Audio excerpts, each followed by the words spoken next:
So for me, I have four categories I want to break this conversation into. I have my high calorie storage without canning or freezing crop list. I have my eating fresh crop list.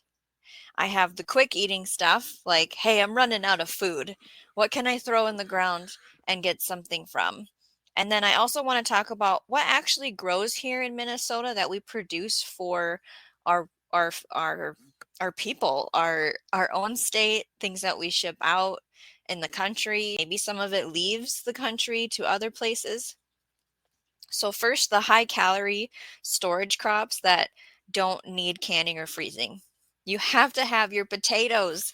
Potatoes are so common on a lot of the lists that I looked at, depending on which country or area you're from. So for me, the white potato in the russet category. For a yellow potato, I say Yukon Gold. For the red, I say Pontiac. Now, we cannot grow sweet potatoes very well here. It's not something we can rely on. But sometimes when we talk about these crop lists, instead of the white potato, it might be sweet potato for your area. Winter squash, pick your poison. Butternut, honey nut, butterbush.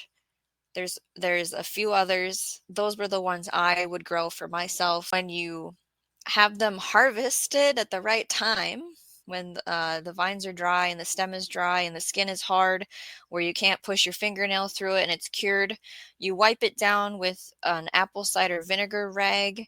So when it goes on the shelf, it doesn't have any lingering funguses that might cause it to go bad. You have your storage carrots.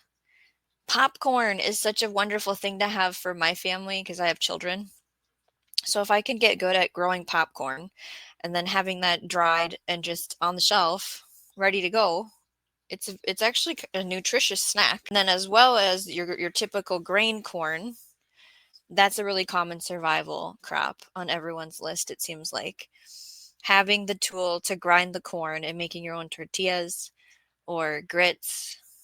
There was something else that was made with corn, but it wasn't anything I know how to do. Pumpkin seeds. So yes, you can eat the pumpkin, but I kind of want it just for the seeds to roast and season and eat. Your beans.